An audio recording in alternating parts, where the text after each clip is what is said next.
Welcome to episode number 56 of the Balancing Act podcast. I'm Andrew Temte.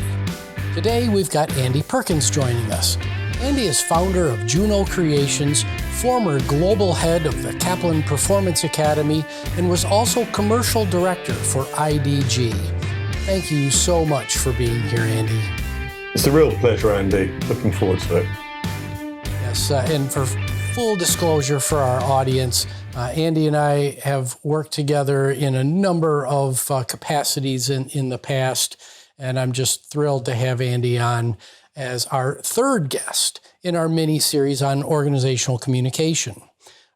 Thus far in this series, we've heard from a former news anchor, we've heard from a PR specialist, and now we're going to drill into one of the key skills that's necessary for effective communication, and that is storytelling. And I can't think of anybody on the planet who's going to help us think through that better than you, Andy. But before we get started, it'd be great if you told our listeners your story.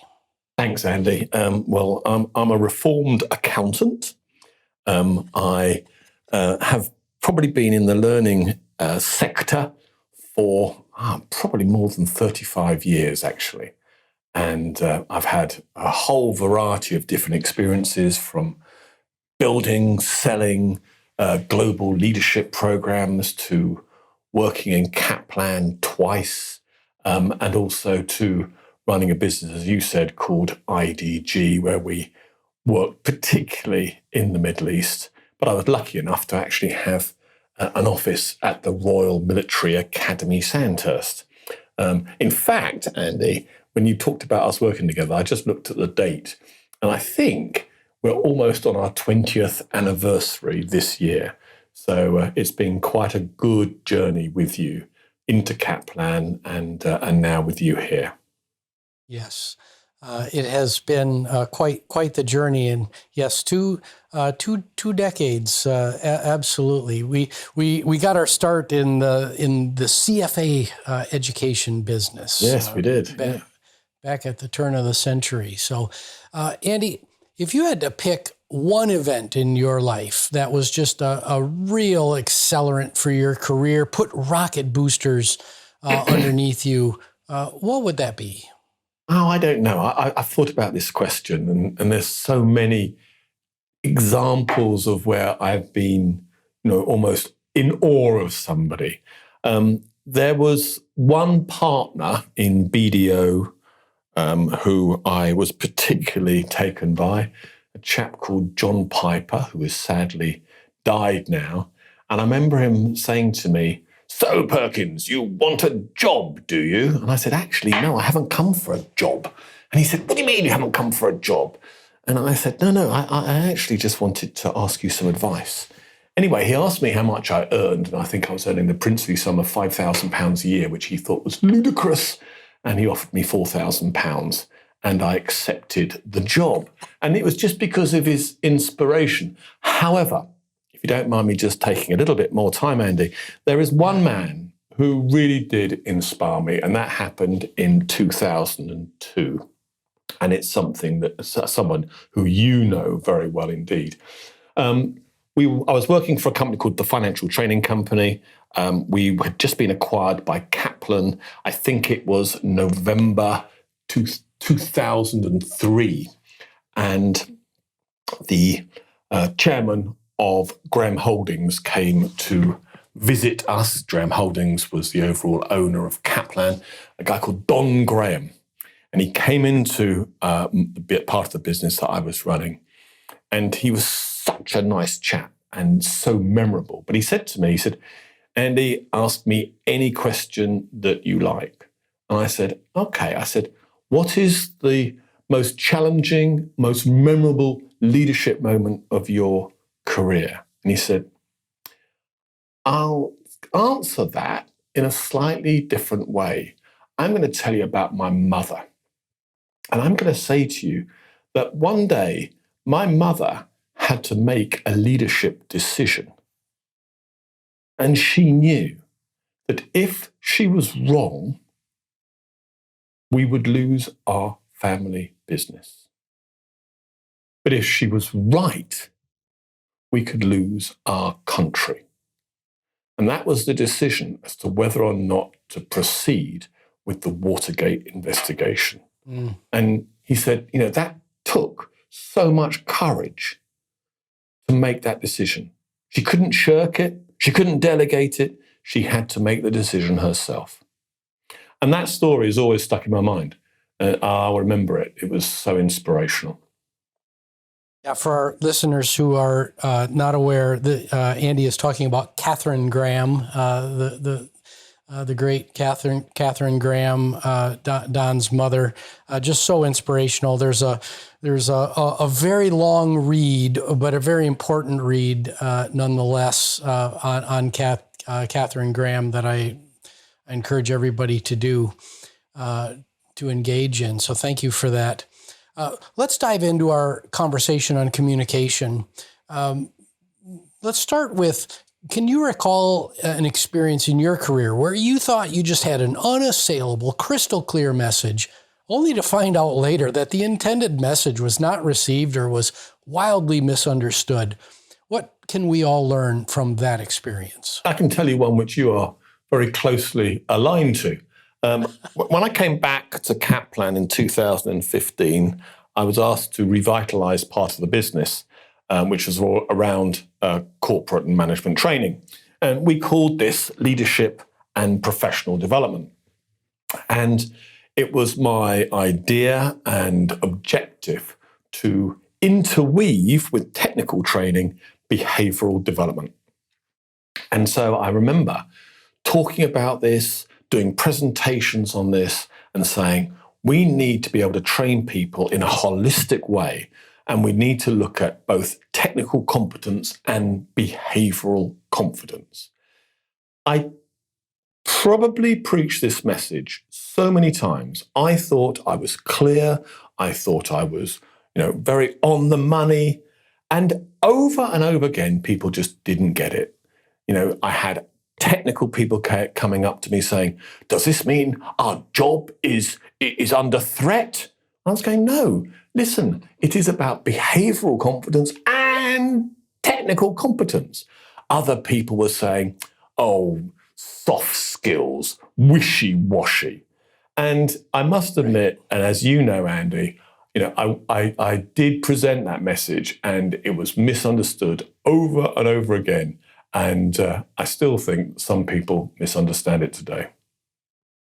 Well, thank you for that. I think the logical place to go in our conversation next is, we're here to talk about storytelling. As I mentioned at the top of the show, you're the right guy to talk to us about this.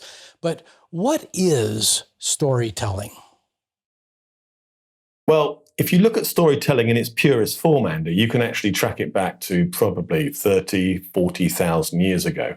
You can look at some of the caves in southern France, which used to be inhabited by the Cro-Magnon, and you can see extraordinary cave paintings which told stories. I think in a modern context, we're brought up on stories.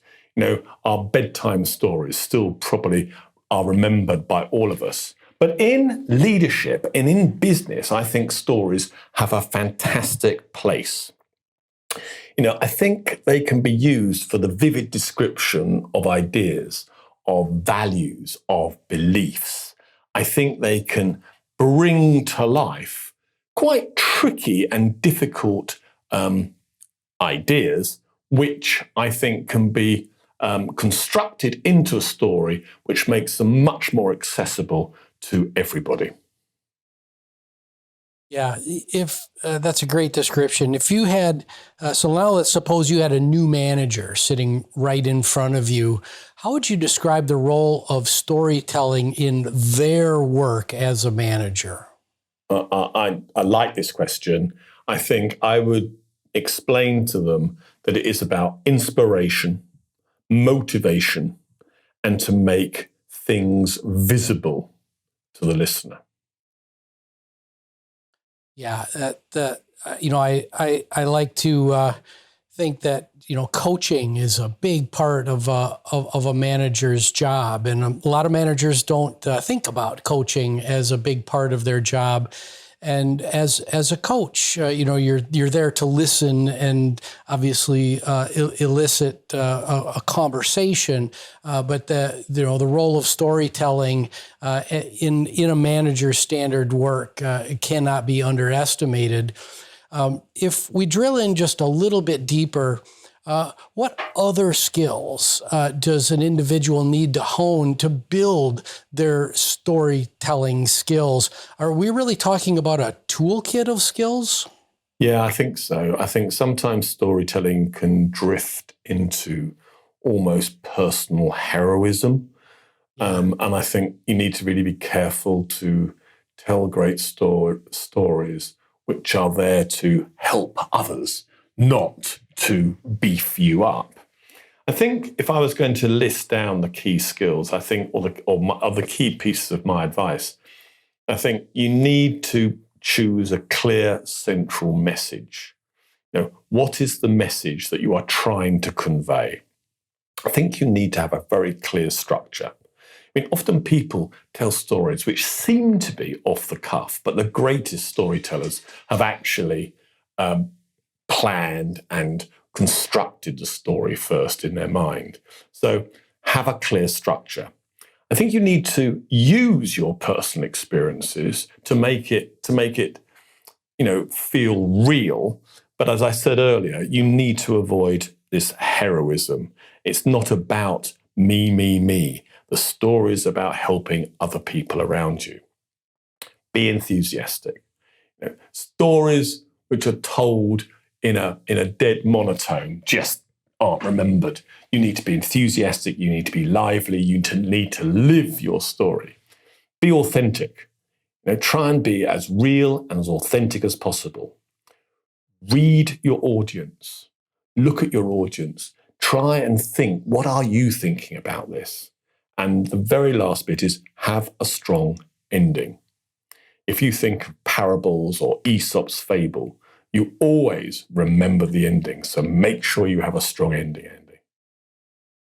Yeah, those are wonderful tips. Before we break for just a little bitty commercial here, I want to go off script just a tad. You and I have talked a long time about the importance of financial modeling and the numbers in a story. Can you just talk a little bit about how the numbers, which is the language of business, interact with the concept of storytelling? I think stories need to have substance and they need to be anchored in reality. And I think you can use modeling, if you like, to bring the numbers to life.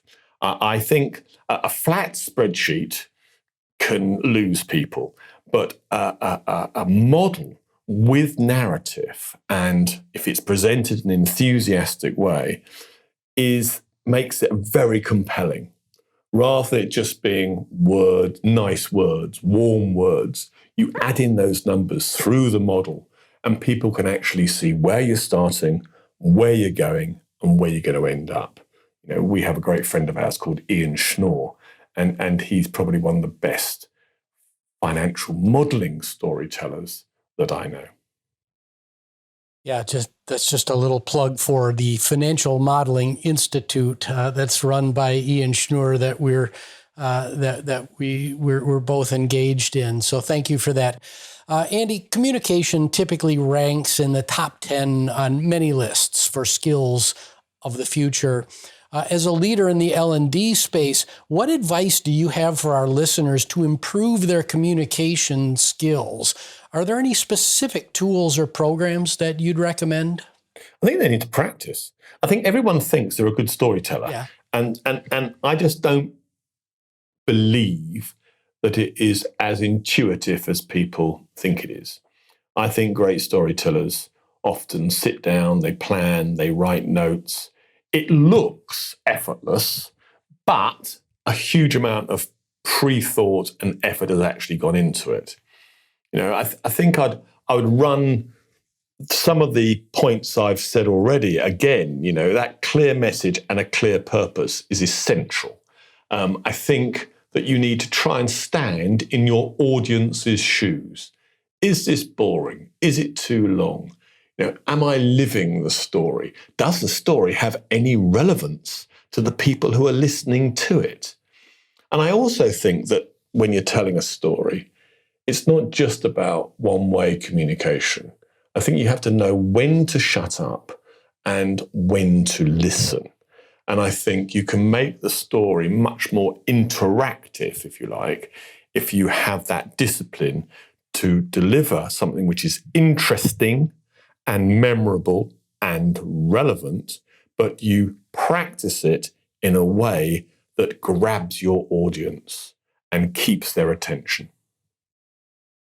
Yeah, one of the things that I really appreciated about working with you is that I'm much more of an off-the-cuff storyteller, and you taught me about practice, and it's so odd for me to say that because I'm a musician as well, and we practice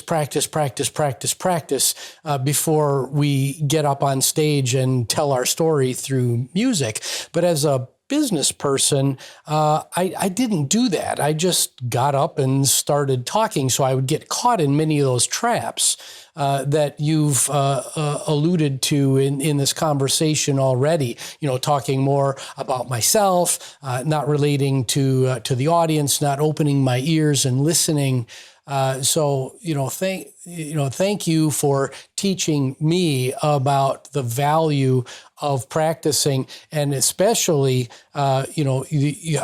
when we're going out commercially and talking to other companies and doing a dry run through. Anything you can add for our listeners there? Yeah, I do think that storytelling and pitching are absolutely essential relations, or brothers or sisters, if you like.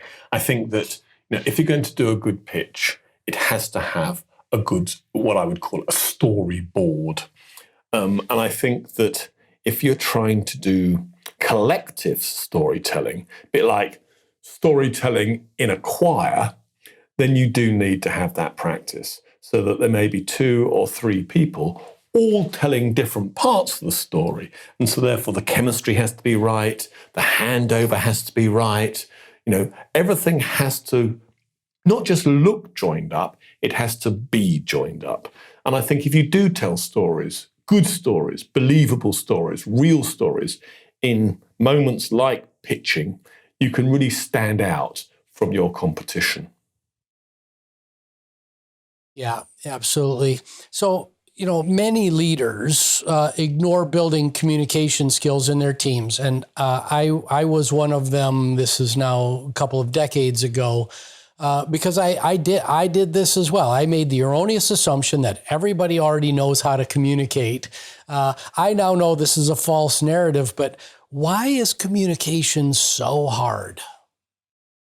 Goodness gracious. I think if I knew that, Andy, my goodness, I don't know. I think over the years, I have come to understand more and more about my ego and probably other people's egos. I think all of us have a different hinterland of experience. It could be because of our gender, our sexuality, our ethnicity, religion. Could be about our personal goals, our personal needs, our own personal dreams. And I think all of these go into a melting pot, which can inhibit self-confidence, self-expression. So that some people who are naturally noisy dominate. Yeah. Others who are more circumspect and possibly more thoughtful often keep their ideas and opinions to themselves. And I think, it is so important not just to say, everyone has the opportunity to talk. You need to actually encourage it. You need to give space to people to communicate. You need to encourage communication. And also you need to allow some communication which maybe doesn't fit in with your own ideas. So instead of squashing something, you need to let it breathe. Yeah, that this concept of psychological safety and creating that environment where especially people like me who I do keep my opinions to myself. I am more quiet. You know, some people might get the erroneous assumption that since he's a podcaster that he, you know, Andy Temte is just out there talking to everybody, and the answer to that is no. I'm the guy in the room that's thinking very carefully, hopefully listening to what other people have to say. But I also get in my own way mentally, and I need an environment of I've learned now that I need that environment of psychological safety, because if I don't feel safe in that environment, I'm not going to weigh in. So thank Andy, you for that. how does someone get you to talk? You know, I've seen you in meetings, and I often look at you and I think, bloody hell, you're doing such a good job. But I've also seen you be quite quiet and, you know, introspective. What is it that someone can do, apart from just saying this is a safe environment? What can they actually do to help you feel able to speak your opinions? Yeah, it's that relative to psychological safety, which is just to take an interest.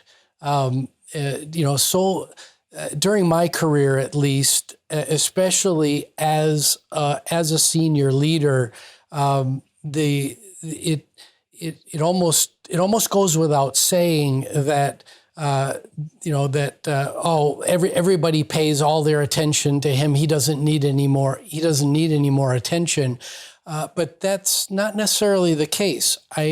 I need to, for me as an introvert, and someone who's painfully shy, to open up, I need to know that there's at least some level of interest on the other side of the conversation. So if I see somebody totally shut down and they're only interested in themselves and aren't going to even feign to be interested in what I have to say, then yes, the clam doors shut even tighter. So that's something that I've had to learn to pass on to other people, is to, you know, tilt my head to the side a little bit, give a little body language that indicates that I'm interested and that I'm present and that I'm there in that conversation. So if to specifically answer your question, when I feel that presence on the other side, then I'm much more apt to give more of myself to that conversation. It's interesting. It's interesting how you talk about body language. I would add in eye contact. Everything that evidences that sense of presence is really important. Yeah. My biggest nemesis has been eye contact throughout my life, and that's this crushing introversion, because once you lock eyes with somebody, all of a sudden a whole other world opens up, and that world can be wonderful, and that world can also be very scary for some. So yeah, giving of yourself through eye contact, not creepy eye contact, but, open, I care for you, I'm here, I'm present. That's super important. Yeah, I agree with you. Andy, let's finish here. If you have a school leaver, or what we in the United States would call a high school grad, or a new university graduate who's looking to land a job and find success as a manager or leader of teams, what advice do you give them? I would say that you should always have a very clear purpose. What are you trying to achieve? Probably in every part of your job. I would then say you need to look into a mirror and be very honest with what you see. Be self-aware and try and see yourself as others do. Something which I learnt from my time when I was running IDG and we were at Sandhurst was part of military leadership. And that is about understanding that being a good follower is even more important than being a good leader.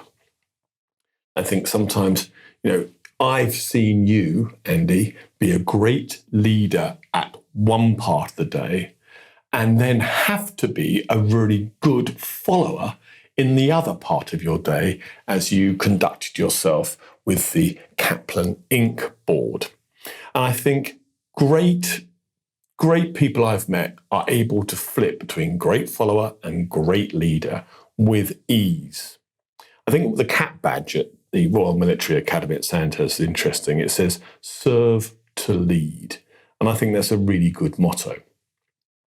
I think I would also say, talk with value. And what I mean by that is talk good stuff, not just noise.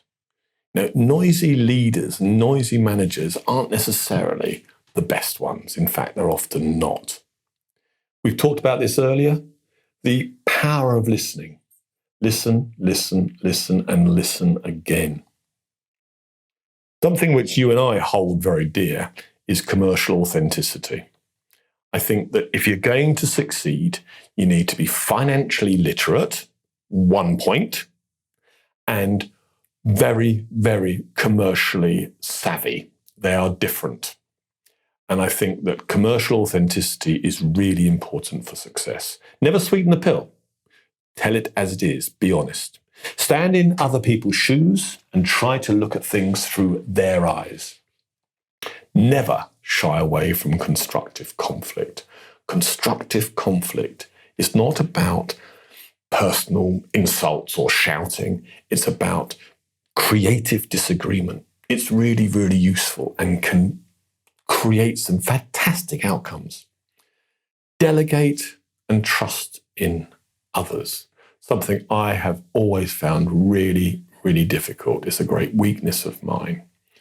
And the final thing to remember is tell great stories like Don Graham.